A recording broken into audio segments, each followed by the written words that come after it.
Right, so as Kieran's requested, we'll do a quick tutorial on how to make a basic livery with TCRs. If you look in Discord, one moment, there we are.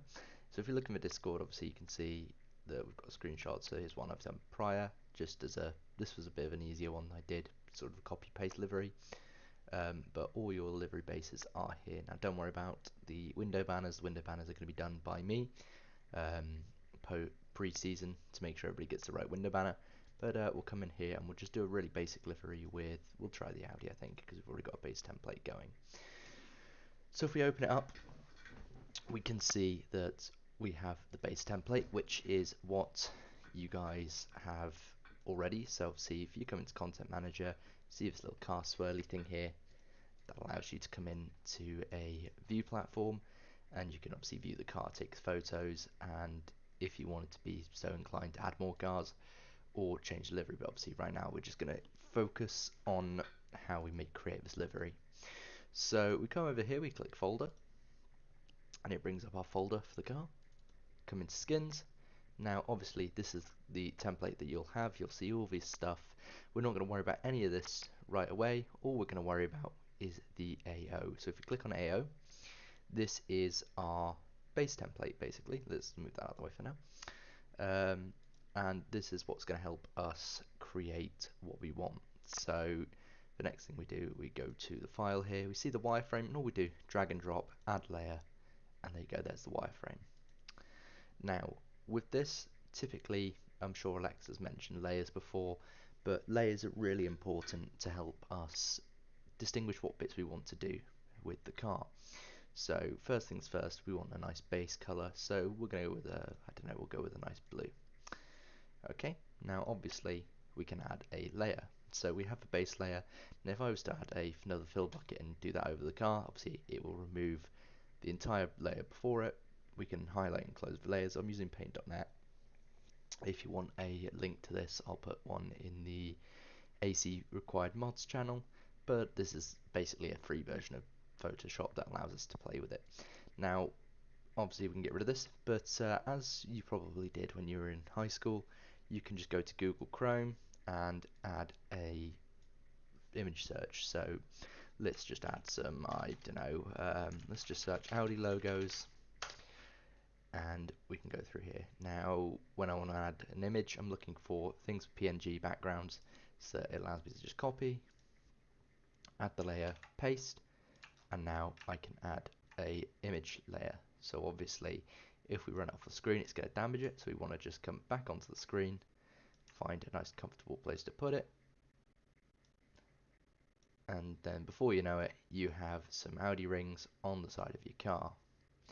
Now I'm not going to go into massive detail because I don't think I need to. This is just trying to show you how to do things. So obviously we've now made some changes. I'm just going to Control Z, can copy that, paste that, add it to the other side, so it's somewhat similar. You can use other tools. There are a lot of other tools. I'm not going to go into detail with them, so obviously explore them at your own will. This bit is more about showing you how to save things. Now obviously Control Shift S brings up the save menu.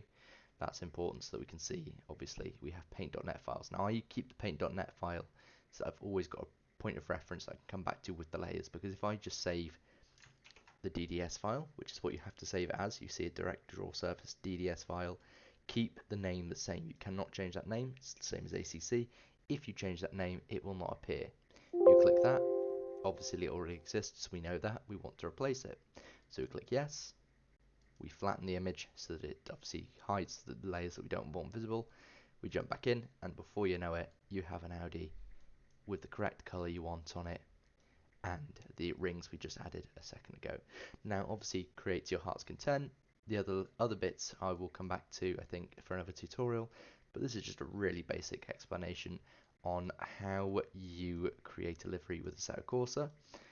Obviously I've said liveries should be done by tomorrow, just for the Monday race on the 18th. However, obviously if we do decide to do a league in these, you'll have a lot more time to create a livery, and I hope to see some really cool creative ones. Obviously we can show some of the prior cars, so this is something I do want to show you quickly.